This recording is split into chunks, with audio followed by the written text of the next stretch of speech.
The text arrived at 3:47 in the afternoon on a Tuesday. I stared at the screen, letting the sheer audacity of it wash over me.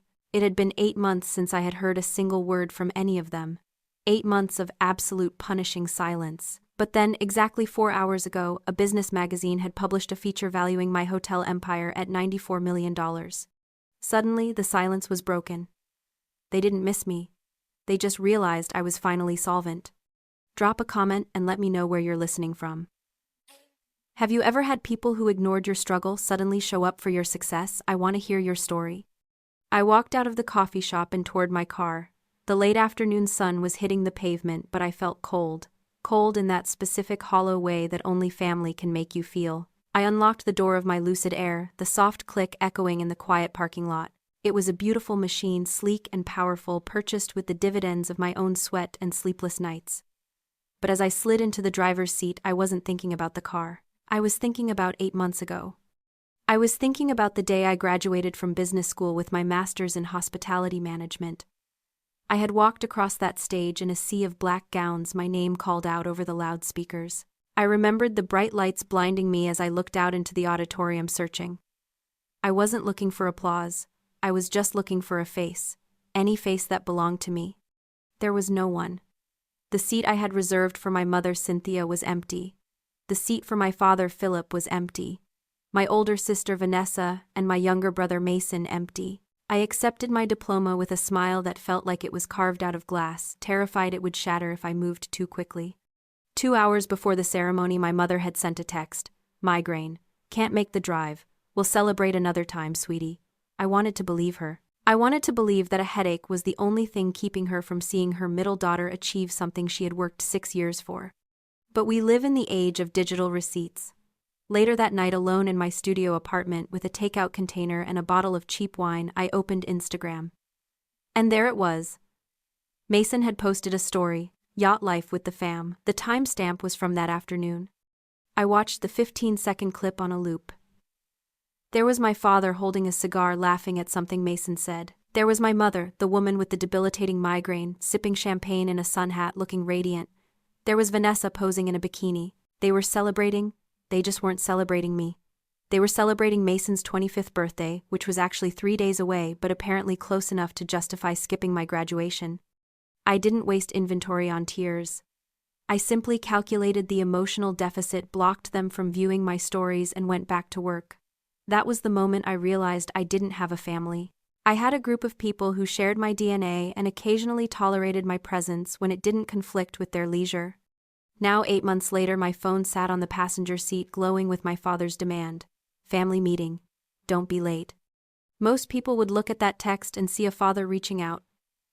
They would see an olive branch. But I saw the trap. It is a specific kind of psychological violence that happens in families like mine, something I call the trap of normalized cruelty. You see, my father didn't send that text because he felt guilty. They were him punishing me. He truly believed that his silence was a disciplinary tool. He thought he had put me in a timeout, and now that I had appeared in a business magazine with a valuation of $94 million, my punishment was over. I had proven my worth. I was allowed back inside. He didn't see his behavior as cruel. He saw it as the natural order of things. I was the asset that had finally matured. He wasn't asking for forgiveness. He was collecting his dividends. He expected me to be grateful for the invitation to come running back like a dog that had been left outside in the rain, just happy the door was finally cracking open. But I wasn't that girl anymore. I wasn't the daughter scanning the crowd for a face that would never show up. I started the car, the engine humming to life with a quiet, lethal power. I wasn't going to this dinner to reconcile. I was going to close the account. I put the car in drive and pulled out onto the road. They wanted a family meeting. Fine. I would give them one they would never forget. I drove south, away from the city, and toward the coast. The landscape shifted from steel and glass to rolling hills and vineyards. But this wasn't the picturesque wine country you see in brochures. This was the decaying edge of it. I turned onto the long, winding driveway of the estate my great-grandfather had built. It used to be impressive. But now, as my tires crunched over the gravel, I saw the rot. The vines were overgrown and wild, choking the trellises. The main house, a sprawling mansion that had once been the envy of the county, looked like a tired old man. Paint was peeling in long gray strips. A shutter hung crookedly from a second-story window. It was a monument to mismanagement and faded glory. I parked my Lucid Air right next to my father's aging luxury sedan. The contrast was brutal. My car was silent, pristine, a marvel of modern engineering and new money. His was a relic from a decade ago, leaking oil onto the cracked pavement, a symbol of a man trying desperately to maintain an image he could no longer afford. I grabbed my leather portfolio from the passenger seat. Inside were the documents that would end this charade.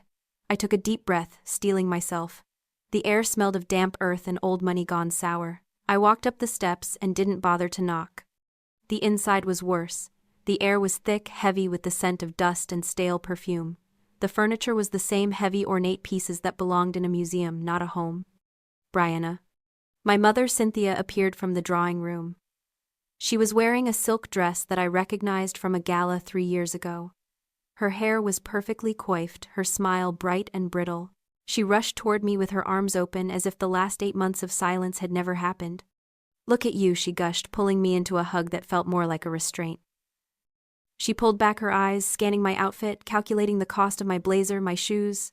"And that little hotel project of yours," she continued, her voice dropping into that familiar, patronizing register. "We saw the article, 94 million. That's nice, sweetie. Really nice for a starter venture." I almost laughed. A starter venture. She was talking about a portfolio of 5 luxury boutique hotels that I had built from the ground up while her husband was drowning in debt. "It's not a project, Mother," I said, my voice cool. "It's a corporation." Her smile faltered for a fraction of a second, then snapped back into place. Of course, of course. Come, your father is waiting in the dining room. Everyone is here." I followed her into the dining room. The long mahogany table was set for 6. My father sat at the head, looking like a king in exile. His suit was expensive but worn at the elbows. Beside him sat Vanessa, looking bored and scrolling on her phone. Mason was there too, looking tan and relaxed, probably fresh from another vacation I hadn't been invited to. Uncle Jeremiah, the family's financial advisor who had helped them run the estate into the ground, was pouring wine. "There she is," Philip said, not standing up. He gestured to the empty chair on his right. "Sit down, Brianna. We have business to discuss." I didn't sit. I stood at the end of the table, gripping my portfolio. The trap was set. The bait was laid. They thought I was the prey wandering back into the den. But they had no idea. I wasn't the prey. I was the hunter, and I had brought my own ammunition. "Hello, Philip," I said. "Nice of you to finally make time."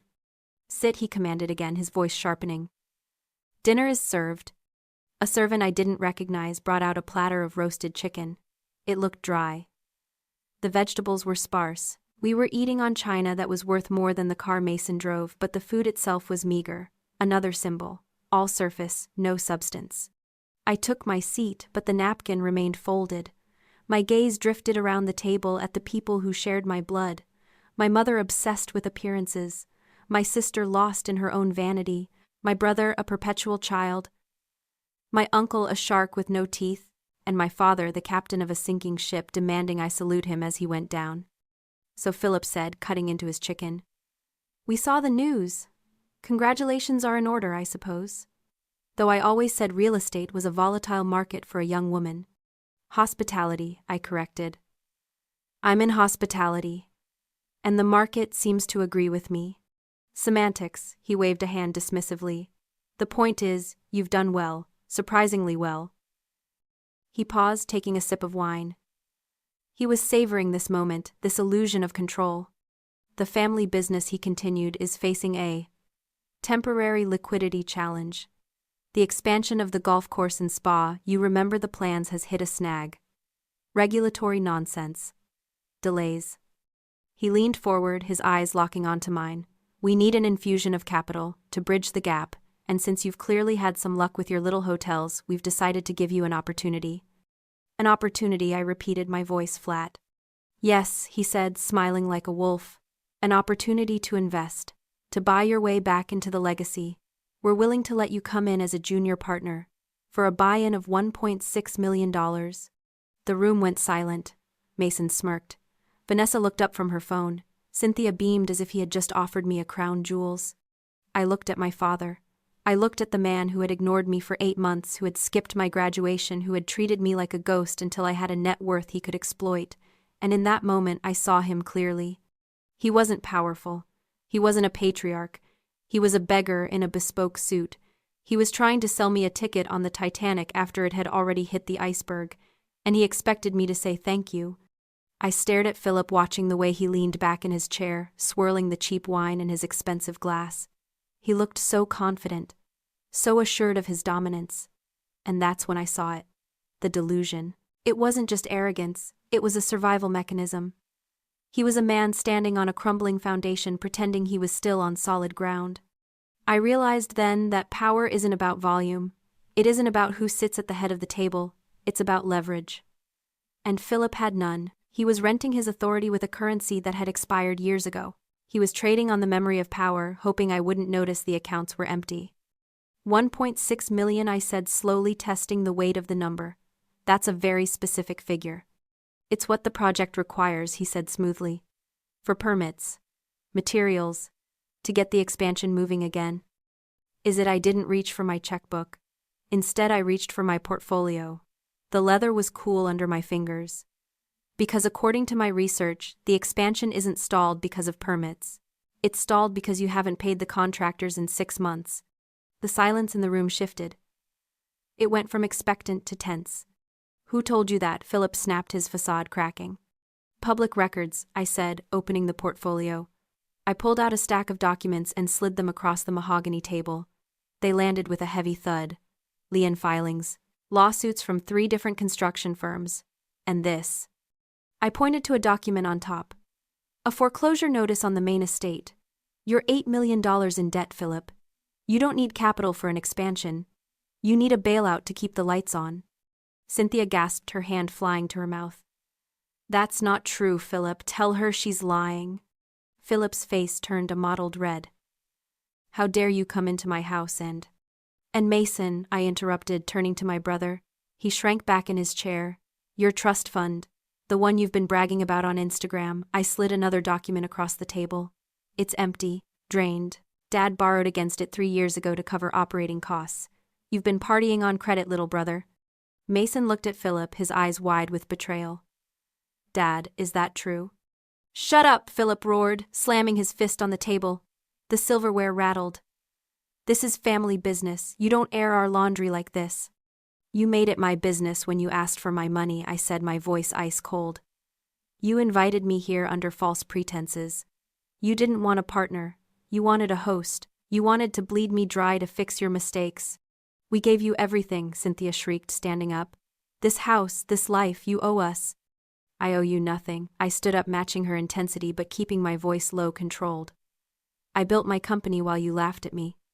I saved my money while you bought yachts you couldn't afford. I am the only person at this table who actually knows how to run a business. So don't talk to me about what I owe. You ungrateful little... Philip started, standing up to loom over me. But he never finished the sentence. Because at that exact moment, the doorbell rang. The sound echoed through the tense room like a gunshot. Everyone froze. We all looked toward the hallway. Who would be calling at this hour? Expecting someone else to fleece, I asked. Philip glared at me, then stormed toward the door. If this is another creditor, I swear. I watched him go, a small smile playing on my lips. I knew exactly who it was. And I knew that the real show was just about to begin. Philip opened the front door, and a voice floated down the hallway, smooth, professional, and utterly out of place in this house of desperation. Good evening. My apologies for the interruption. I'm looking for Miss Brianna. Philip walked back into the dining room, looking confused and annoyed. Behind him walked Miguel. He was dressed in a tailored suit that cost more than the furniture, carrying a slim briefcase. He looked around the room, taking in the scene, the half-eaten chicken, the red faces, the tension, and didn't even blink. Miss Brianna, he said, nodding to me. Who is this? Philip demanded. And what deed? Hello, Miguel, I said, right on time. I looked at my family. They were confused, angry, but mostly scared. They sensed a shift in the wind. Philip, Cynthia, I said, this is Miguel. He's my broker. Broker? Mason asked. For the purchase I finalized today, I said. I turned to Miguel. Do you have the papers? Right here, Miguel said, opening his briefcase on the sideboard. He pulled out a thick document bound in blue paper. I walked over and picked it up. I turned to my father. You said the expansion was stalled because of regulatory nonsense. Right.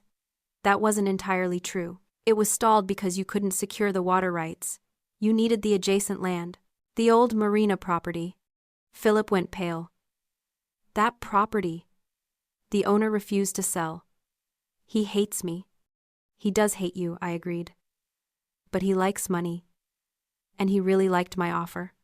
I dropped the document onto the table right next to the foreclosure notice. I bought it, Philip. I bought the marina. I own the water rights. I own the access road. I own the only viable path for your expansion. The silence in the room was absolute. It was the silence of a guillotine blade hanging in the air waiting to drop. You bought it, Philip whispered. For us, to help the family. I laughed. It was a dark, sharp sound. For you, no. I bought it because it's a prime location for a new luxury boutique hotel. My hotel. Cynthia slumped back into her chair. Vanessa looked at me with open-mouthed horror. But, without that land, Philip stammered. Without the expansion, the estate, the loans. The bank will foreclose, I finished for him. You'll lose everything. The house, the vineyard, the legacy you're so proud of. You can't do this, Philip screamed, his face turning purple. I am your father, you have to help us, you have to sign those rights over. I don't have to do anything, I said calmly. I took the pen Miguel offered and signed the final page of the deed. The scratch of the pen on paper was the loudest sound in the world. There, I said, handing the document back to Miguel. It's done. Thank you, Miss Brianna, Miguel said. I'll file this at 8 a.m. He nodded to the room and left. I was alone with them again. But the dynamic had shifted completely. I wasn't the daughter anymore. I was the landlord. Why? Cynthia wept. Why would you do this to us? Because you taught me, I said. You taught me that family is a transaction. You taught me that worth is measured in assets. So I acquired the ultimate asset. I picked up my portfolio.